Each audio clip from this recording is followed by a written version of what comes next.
This is our Perfect 10 Sunday. At syempre pa, ito po si Alwin Ignacio, the diva that you love. Kasama ko ang aking kaibigang bonggang-bongga. Glenn si Bongga! Ito po ang The KT Show, ang Taring at Halakin Showbiz Edition. At ang pag-uusapan namin sa aming Easy Round ay syempre pa, ang palatuntunan na itatago natin sa pamagat na incognito. Yes. Ito po ay pinagbibida ng mga barakong totoo mula sa Kingdom ng ABS-CBN Studios. Meron na po itong teaser clip, di ba, kaibigan Yes, Glenn? lumabas At yung sino-sino teaser. ba ang mga nakita mong bida-bida ng mga ombre rito at iba pa sa incognito? Siyempre, ang comeback na project ni Daniel Padilla at Richard Gutierrez. At kasama pa nila siyempre si Ian Veneracion, di ba? Mm. Oo, kasama rin dyan nila sila Baron Geisler, sila Maris Racal at saka si Anthony Jennings, si Kyla Estrada at saka sabi mo nga, kasama rin si Elijah Elijah Canlas. Canlas. Oo. At ito ang gusto ko munang sagutin mo, kaibigan Glenn. May babalikin pa ba kay Daniel Padilla? May ano? May babalikan pa ba kay Daniel Padilla? Nabingi daw ako doon. Kahit ba humahawak siya ng Armalite at kung ano-ano mga arma sa incognito, sapat na ba ito para sabing may babalikan pa siyang karera? Ay, wag niyo masamain yung pagkabingi ko, Pero ano po, ako naniniwala ako, kayang-kaya ni Daniel, lalo na magkasama sila ngayon ni Richard Gutierrez.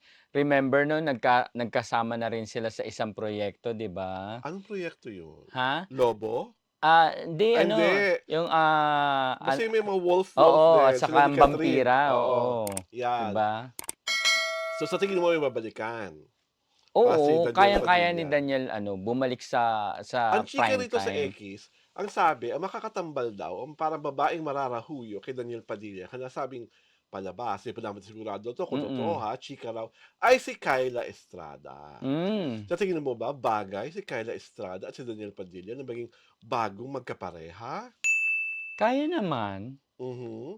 Alam mo si Kyla parang yan parang chameleon. Okay. Kaya niyang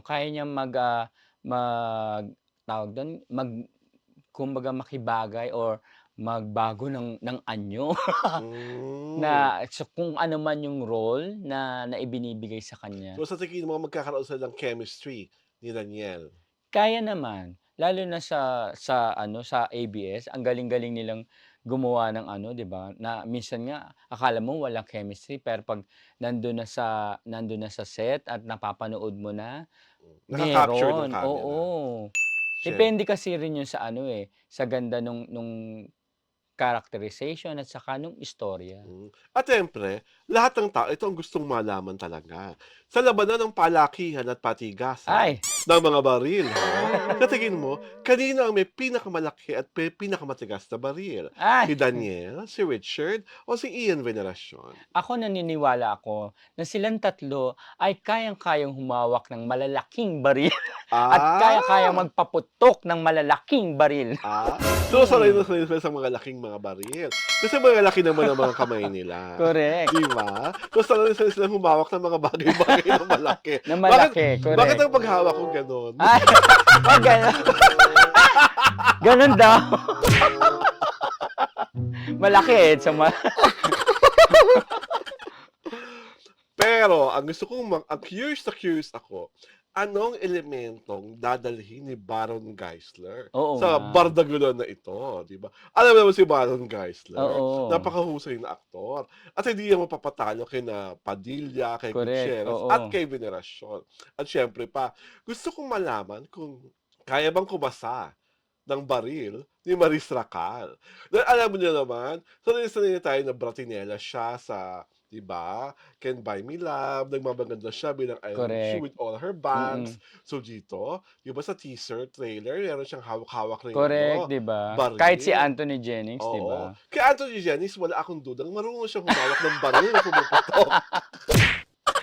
Yun yung kaabang-abang dito. Pero Kasi, si Maris, ayun nga. kaya mo ba mapaputok, Maris? Isa sa kaabang-abang yun. Kung Diba, kaya bang mag-action ni At kung kaya mo Maris, mapaputok ni diba? Maris, parang dapat ata, si Rico Blanco ang tanungin ko, kung kaya mo mapaputok ni Maris. And for that matter, ang isa pang kaabang-abang siyempre pa na makasali sa Incognito ay si Elijah Canlas. Oo, siyempre napanood naman natin sa maraming series na ng Oo. And ABS. Elijah Canlas is one of the better young actors of his generation. Mm. I'm sure he's going to add fire and sizzle N sa na Incognito. kaya hindi lang drama, kaya rin mag-aksyon kasi 'di ba Oo. napanood mo sa Batang Quiapo uma-action din siya Yes, do'n, 'di 'di ba? ba?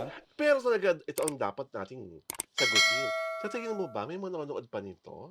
Hindi ba kasi bihirang-bihira, the biggest action drama that we have right now is Batang Quiapo. Mm. At lahat ng tumapat sa Batang Quiapo, luhaan. Hello, Black Rider, wala na. Tapos, hello, Ang Pulang Araw, gegewang-gewang. Pasalamat na nga tayo ng Incognito ay hindi sa GMA7, 'di ba? Kumbaga sa Kapamilya Black ito. Sa tingin mo ba kung anong merong magic at rahuyo ang Batang Quiapo, mata-transfer sa Incognito? Ako ano, naniniwala ako kasi yung casting pa lang ano, maganda na. Mhm. Saka ano, kumbaga yung reunion nga ito ni Daniel at saka ni Richard Gutierrez na naalala ko na ang title, Mhm. Lalo na Ah, Sangre. yes, okay, correct, So, tama. kumbaga ang ganda na ng ano, working relationship nila doon sa Luna, Sangre. I think madadala nila dito sa Incognito 'yun. Ako Mm. excited to see what Ian Veneracion is going to offer sa Incognito. Kasi gustong-gusto ko si Ian 'pag bida kontra bida siya, eh. Sila naman ni Richard yung magkasama dati 'di ba sa Mm. Ironheart. Oo, 'di ba? So ngayon, I'm sure knowing Ian, hindi yan tumatanggap ng mga ng pare-pareho. Oo nga, Gusto niya laging bago correct. ang kanyang gagampanan at bibigyang O buhay, sa Ironheart ang ganda rin ng role niya dun 'di ba? 'di ba? So sa tingin mo talaga papatok 'to, ha? Oo, papanoorin 'to. 'Di ba? Teka, tawagan ko muna si Papanoorin 'to, imbitahan niyo ko, charis. tatawagan ko muna si Catherine, tanungin ko Ay, opinyon niya. Katre, sa tingin mo ba, may babalikan da pa ang ex dahil wala mo? si Catherine dun sa ano, kasi sa alalahanin mo sa Lalo na Sangre kasama si Catherine dun 'di Oo. ba? At tandaan mo rin ang mga solo projects ni DJ na hindi kasama si Catherine, alam niyo na, 'di ba? Hindi masyadong umaariba. Ay basta ako nananalig ako kaya 'to ni DJ. Bakit ka Oo. nananalig kay DJ? As an actor, ha? Nakikita ko kasi yung ano, yung passion ni DJ sa trabaho. 'Pag nandoon siya, nandun talaga siya sa zone na iyon, sa Mhm. work zone na iyon na talagang ipinapakita niya yung best niya talaga. Hmm. Oo. So, feeling mo by the time na i-air ito, marami nang nakapagpatawad sa kanya? Oo naman. Hmm, Kasi 'di ano, ba? kumbaga happy na si Catherine ngayon, 'di ba? Oo, 'di ba? Si DJ ba happy na? May mga bali-balita, 'di ba?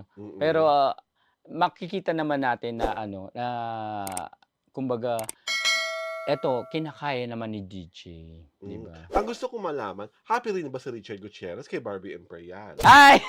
Na 'di ba kaya balitang close ngayon, Naku magagalit si Batang Quiapo niya. 'di Si ba? Barbie daw nandun sa Batang Oo, Quiapo pero wala sa still 'di ba, Incognito. sa totoong buhay 'di ba close si Barbie ngayon saka si Sa Richard, lalo na 'di ba ano lagi pang nababanggit ni Tita Annabel 'di ba? 'di ba, na bet na bet na bet niya si Barbie, Hmm, 'di ba? So sa akin po, whatever is going to be the fate of Incognito, well, it remains to be seen. Basta sa'kin ang maganda lang po dito, may bago tayong action serye na aabangan. Totoo naman yung sinasabi ng kaibigan ko yan, powerhouse cast. mm, 'Di ba? At tiyak 'yan, maigting ang kuwento na malalaman pa natin sa takdang panahon. Malalaman rin natin sa tamang panahon kung sino ang mga direktor ng mm. nasabing serye. Basta ang importante diyan, ipagdasal natin na itong proyektong 'to really becomes big para naman mabigyan ulit ng chance si DJ to resurrect whatever needs to be resurrected, lalo na sa kanyang karera. Dahil nga this is the very first project ni DJ after Catherine. Wala siyang ginawang movie after the breakup. So ito pa lang ang kanyang malaking-malaking proyekto, Oo. 'di ba? So talagang lahat ng tao tiyak pakakatutukan nito at tatanungin kung saan nga ba papunta ang karera ni DJ. Kasi kung ito po sumemplang sa ratings, alam na, Pero sabi mo Kung nga ano, sumemplang, ha? natanong mo kasi ako kanina kung napatawad na ng mga tao, 'di ba? I think so kasi ano, eh, dun sa mga, napuntahang concerts ni DJ, ang dami pa rin, eh. Dami Hmm. pa rin tao. Well, mababait naman talaga din sa mga Pilipino, 'di ba? Ayoko lang isa-isahin yung mga dapat nating kinaiinisan, pero love, love, love na ng lahat ngayon. Dahil diyan, ito po si Alvin Ignacio, The Live That You Love. Kasama ko ang aking kaibigang bonggang-bongga. Glenn Sibongga. Ito po ang The City Show, ang Tarya at Talakayan Showbiz Edition.